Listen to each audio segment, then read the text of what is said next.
నమస్తే. Welcome to SR media. Addictions అనేవి చాలా డిఫరెంట్‌గా ఉంటాయి. కానీ ఈ ప్రేమ అనే దానికి అడిక్ట్ అయినారంటే చాలా వరకు ప్రాబ్లమ్స్ వస్తూ ఉంటాయి. అందులో ముఖ్యంగా ఆల్కహాల్‌కి అడిక్ట్ అయిపోతూ ఉంటారు. డ్రగ్స్‌కి అడిక్ట్ అయిపోతూ ఉంటారు. డిప్రెషన్‌లోకి వెళ్ళిపోతూ ఉంటారు. అసలు ఈ అడిక్షన్ అన్నది నిజంగా ఒక మానసిక వ్యాధా?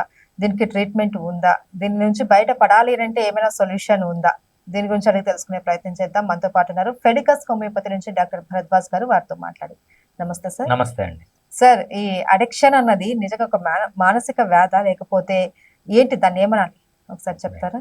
సో, అడిక్షన్ అనేది వేరే చాలా రకాలుగా ఉంటుందండి. ఫర్ ఎగ్జాంపుల్ మనము ఆల్కహాల్ అడిక్షన్ గావచ్చు, లేకపోతే స్మోకింగ్, టొబాకో అడిక్షన్ గావచ్చు, లేకపోతే ఒక సోషల్ మీడియా అడిక్షన్ గావచ్చు, లేకపోతే ఫుడ్ కార్బోహైడ్రేట్ అడిక్షన్ గావచ్చు, టీ గానీ, కాఫీ గానీ, లేదంటే serious forms of addictions. LSD అంటాము, కొకైన్ అంటాము, సో మర్వానా అంటాము. Different types of addictions. మనకు ఏ అడిక్షన్ ఉన్నా కూడా కానీ మన బాడీలో అది పనిచేసే మెకానిజం ఒకటే అనమాట. సో, దాన్ని మనం సైంటిఫిక్‌గా ఏమంటామంటే మీజోలింబిక్ పాత్వే అంటాము. హ్మ్. మీజోలింబిక్ పాత్వే అంటే ఏంటంటే బ్రెయిన్‌లో అదొక సిస్టమ్ అనమాట. ఒక పాత్వే అంటాం. అంటే different parts of the brain connected plus దాని నుంచి వచ్చే నర్వ్స్. అదొక సిస్టమ్ అనమాట బ్రెయిన్‌లో. మనకు చూపుకు ఎలా ఒక సిస్టమ్ ఉంటుంది, స్మెల్‌కి ఒక సిస్టమ్ ఎలా ఉంటుంది, హార్ట్ ఫంక్షన్ చేయడానికి ఒక సిస్టమ్ ఎలా ఉంటుంది, అదే విధంగా మన అడిక్షన్స్‌కి కూడా ఒక పాత్వే ఉంటుందనమాట. దాన్నే హ్మ్. మీజోలింబిక్ పాత్వే అంటారు. లేకపోతే రివార్డ్ పాత్వే అంటారు. దీంట్లో మనకు మెయిన్‌గా ఉండే న్యూరో ట్రాన్స్‌మిటర్ ఏంటంటే డోపమైన్ అంటామనమాట. So, hmm. ఈ dopamine along with the mesolimbic pathway ఇది గౌన్ చేస్తుంది. ఎవరు ఎట్లా అడిక్ట్ అవుతున్నారా లేదా అని. హ్మ్. సో, నార్మల్‌గా అడిక్షన్స్‌ని 3 క్లాసిఫికేషన్ చేస్తామనమాట. ఒకటి minor addictions, moderate addictions, severe addictions. Hmm. So, ఇవన్నీ కొన్ని మనము డిఫరెంట్‌గా కేటగరైజ్ చేయొచ్చు. For example carbohydrate addiction, mobile addiction. దీన్నేమంటారు నార్మల్‌గా medium small addiction hmm. Or minor minor addiction addiction. అంటాం. మెయిన్‌గా కాఫీ, టీ హ్మ్. ఇవన్నీ హార్ట్ బ్రేక్ అంటే హార్ట్ బ్రేక్ అంటే ఒక పర్సన్‌కి అడిక్షన్. హ్మ్. సో, ఇవన్నీ మనము మోడరేట్ అడిక్షన్స్ కింద పెడతామనమాట. హ్మ్. ఇంకా సివియర్ ఫార్మ్స్ ఆఫ్ అడిక్షన్ ఏంటంటే బాగా తాగడము, లేకపోతే కొకైన్ వాడడము, ఎల్ఎస్‌డి వాడడము, మర్వానా వాడడము ఇవన్నీ మేజర్ ఫార్మ్స్ ఆఫ్ అడిక్షన్‌కి అంటాం. హ్మ్. సో, దీంట్లో అంతా ఓవర్‌లాప్ ఉంటుంది. ఫర్ ఎగ్జాంపుల్ హార్ట్ బ్రేకే తీసుకోండి. హార్ట్ బ్రేక్‌కి హార్ట్ బ్రేక్ ఒక మనిషికి మైనర్ అడిక్షన్. హ్మ్. ఇంకొకరికి అది మోడరేట్ అడిక్షన్. హ్మ్. కొంతమందికి చాలా సివియర్ అడిక్షన్. హ్మ్. సో, ఎప్పుడైతే వీళ్ళు ఈ మోడరేట్ గాని, సివియర్ అడిక్షన్‌లో గాని హార్ట్ బ్రేక్ అనేది ఉంటుందో, వాళ్ళకి డెఫినిట్‌గా థెరపీ అనేది అవసరం. దాంట్లో హోమియోపతి ఎక్సలెంట్‌గా పనిచేస్తుంది. మన దగ్గర వందల కేసెస్ ఉన్నాయి. హ్మ్. సో, ఈ పర్సన్‌కి అడిక్ట్ అవ్వడం, ఈ హార్ట్ బ్రేక్ అయ్యి దాని నుంచి బయటికి రావడం every day, day in and day out మనం కేసెస్ చూస్తుంటాం. హోమియోపతి ఎక్సలెంట్‌గా పనిచేస్తుంది. అది ఎలా పనిచేస్తుంది, వాళ్ళు ఎలా చేయాలని మనం చూద్దాం. నెక్స్ట్ దీనికొచ్చేటప్పటికి ఏమంటే మనం చెప్పినట్టు మైనర్ గావచ్చు, మేజర్ గావచ్చు, లేకపోతే మోడరేట్ గావచ్చు. సో, దీని పాత్వే తెలుసుకోవాలి. సో, అసలు అడిక్షన్‌ని యాక్చువల్‌గా ఒక డిసీజే అంటారన్నమాట. లేటెస్ట్ హ్మ్. క్లాసిఫికేషన్ ప్రకారం హ్మ్. Addiction is a disease. హుహు. సో, ఈ డిసీజ్ ఉన్నప్పుడు దానికొక అనాటమీ ఉండాలి, ఫిజియాలజీ ఉండాలి, పాథాలజీ ఉండాలి. ఫిజియాలజీ చూద్దాం. ఫిజియాలజీ అనేది మనకు బ్రెయిన్‌లో డిఫరెంట్ పార్ట్ మీసోలింబిక్ పాత్వే అంటామన్నమాట. దాంట్లో different parts of the brain. ఈ బ్రెయిన్‌లో ఏమవుతుందంటే దీన్ని రివార్డ్ పాత్వే అంటారు. హ్మ్. రివార్డ్ పాత్వే అంటే ఏంటంటే మనకు ప్లెజర్, పెయిన్ అన్నమాట. అంటే ప్లెజర్ అంటే ఆనందం, పెయిన్ హ్మ్. అంటే బాధ. బాధ. ప్లెజర్, పెయిన్‌కి ఒక మనం ఒక సీసా అనుకుంటే అంటే బ్రెయిన్‌లో ప్లెజర్‌కి గాని, పెయిన్‌కి గాని ఒకటే సెంటర్ అన్నమాట. డిఫరెంట్ సెంటర్స్ ఉండవు. దాన్నే మనం మీజోలింబిక్ పాత్వే అంటాం. హ్మ్. సో, ఎప్పుడైతే ప్లెజర్ ఎక్కువైతుందో సో, అంటే బేసిక్‌గా ఈ మీజోలింబిక్ పాత్వేలో డోపమైన్ పెరిగితే ప్లెజర్ వస్తుందన్నమాట. హ్మ్. ఎప్పుడైతే ఈ మీజోలింబిక్ పాత్వేలో డోపమైన్ తగ్గిపోతే పెయిన్ పెయిన్ వస్తుందన్నమాట. వస్తుంది. సో, మన బ్రెయిన్ అనేది హోమియోస్టాసిస్ మెయింటైన్ చేస్తుంది. ప్లెజర్‌కి, పెయిన్‌కి మధ్య బ్యాలెన్స్ ఉండాలి. సో, నార్మల్‌గా మన ఫ్రెండ్స్ గాని చాలామంది అంటుంటారు, "రేయ్! నువ్వు బాగా నవ్వుతున్నావు, రేపు ఏడుస్తావు" అంటారు. హ్మ్. బేసిక్‌గా అది నిజం. ఎప్పుడన్నా మనకు ఓవర్ ఎక్సైట్ అయ్యి బాగా ఆనందంగా ఉన్న రోజు మనకేంటంటే ఎక్కువ డోపమైన్ రిలీజ్ డోపమైన్ అవుతుంది. ఉంటుంది. నెక్స్ట్ రోజు మనం లైట్‌గా డిప్రెషన్‌లోకెళ్తాం. ఎందుకంటే ఈ బ్రెయిన్ అనేది బ్యాలెన్స్ చేస్తుంది. మనం ఓవర్‌గా డోపమైన్ యూజ్ చేసేసాం. డోపమైన్‌ని యూజ్ చేసి మళ్ళీ రీప్లెనిష్ కావాలంటే మనం బాధలో ఉండాలి. ఎప్పుడైతే బాధలో ఉండాలో మన డోపమైన్ అనేది నార్మల్ లెవెల్‌కొస్తుంది. హ్మ్. సో, ప్రతి ఒక్క మనిషికి ఈ మీజోలింబిక్ సిస్టమ్‌లో డోపమైన్ అనేది ఒక బేస్ లెవెల్‌లో ఉంటుంది. హ్మ్. ఈ బేస్ లెవెల్‌కైతే ఎప్పుడైతే ఎక్కువవుతుందో ప్లెజర్ వస్తుంది. హ్మ్. ఎప్పుడైతే తక్కువొస్తుందో పెయిన్ వస్తుంది. పెయిన్ వస్తుంది. హ్మ్. సో ఇది బ్యాలెన్స్‌లో ఉండాలి. నార్మల్‌గా ఫర్ ఎగ్జాంపుల్ మీకు ఒక మంచి సక్సెస్ వచ్చింది. మీరు మంచి పార్టీ ఇచ్చారు. ఆ రోజు మంచి ప్లెజర్ ఉంటది. నెక్స్ట్ రోజు ఏమవుతుందంటే బ్రెయిన్ సో నేను ఆల్రెడీ బాగా డోపమైన్ యూజ్ చేసేసాను. ఇంకా ఎక్కువ డోపమైన్ యూజ్ చేస్తే ప్రాబ్లమ్ వస్తుంది. నా బేస్ లైన్ పడిపోతుంది. సో వీడిని కొన్ని రోజులు డిప్రెషన్‌లో పెడదామని లైట్‌గా కొంచెం డిప్రెషన్ పెడుతున్నా. అది చాలా మంచిది. మనకు ఈ పెయిన్, ప్లెజర్ అనేది బ్యాలెన్స్ కావాలి. బ్యాలెన్స్ కావడమే చాలా మంచిది. ఒకరోజు ప్లెజర్ ఎక్కువ ఉంటే, ఒకరోజు పెయిన్ ఉండాలి. అప్పుడు you will B stable.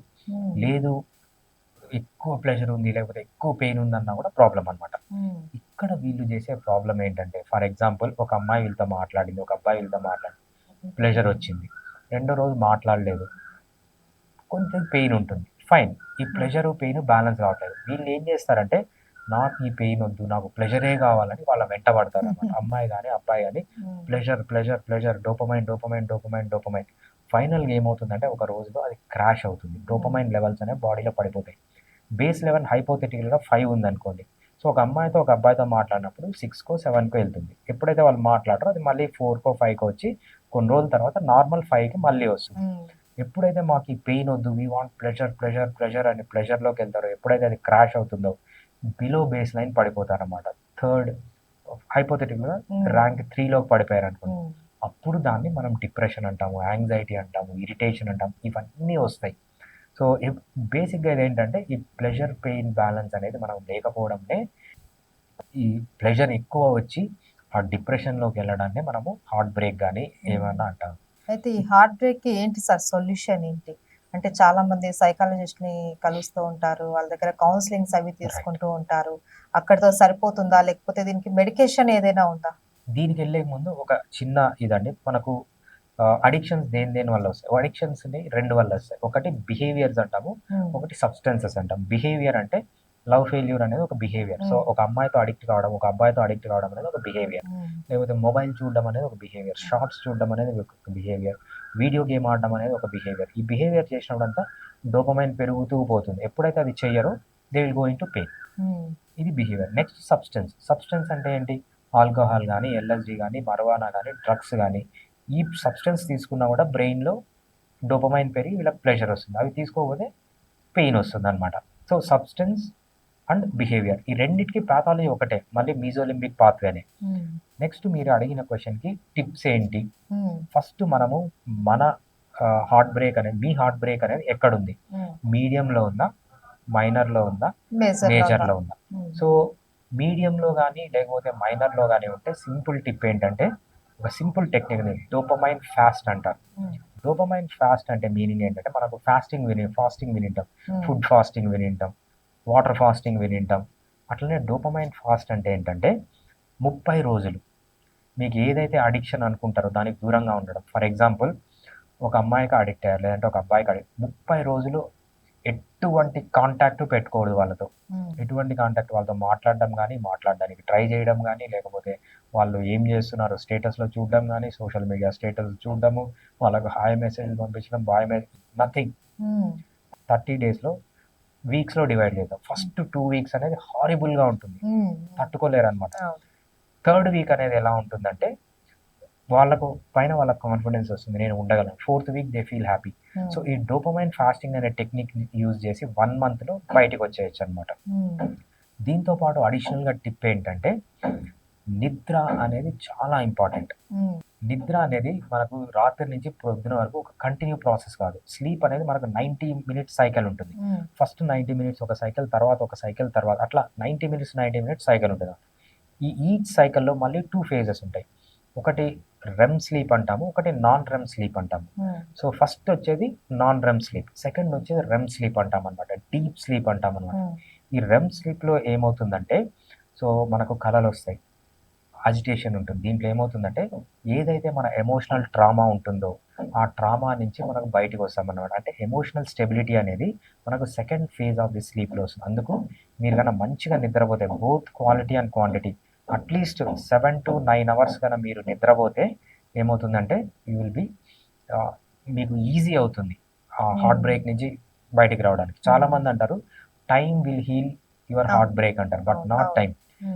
The amount you sleep will heal your heart break అనమాట. Hmm. నిద్ర అనేది అంత ఇంపార్టెంట్. Hmm. సో ఈ 2 టెక్నిక్‌లు ట్రై చేసిన తర్వాత గూడా వీళ్ళ వల్ల కాలేదంటే then comes to therapy. Hmm. హోమియోపతిలో ఈ హార్ట్ బ్రేక్స్ నుంచి బయటికి రావడానికి చాలా ఎక్సలెంట్ మెడిసిన్స్ ఉన్నాయి. సో కొంతమందికి యాంగ్జైటీ ఉండొచ్చు, కొంతమందికి డిప్రెషన్ ఉండొచ్చు, కొంతమందికి ఎక్కువ క్రేవింగ్స్ ఉండొచ్చు, కార్బోహైడ్రేట్ క్రేవింగ్స్ ఉండొచ్చు, దీనివల్ల ఆల్కహాల్ అడిక్ట్ కావచ్చు. ఒక్కొక్క సిమ్టమ్‌ని బట్టి so different people will react differently to a heart break. కొంతమంది ఏంటంటే డిప్రెషన్‌లోకెళ్తారు. కొంతమందికి కోపం వస్తది. కోపంలో గూడా ఒక్కొక్కరి రియాక్షన్ ఒక డిఫరెంట్‌గా ఉంటది. ఒకరు వేరే వాళ్ళని కొట్టాలని జూస్తారు. ఒకరు వేరే వాళ్ళని చంపాలని జూస్తారు. ఒకరు వాళ్ళని హింసించుకుంటారు.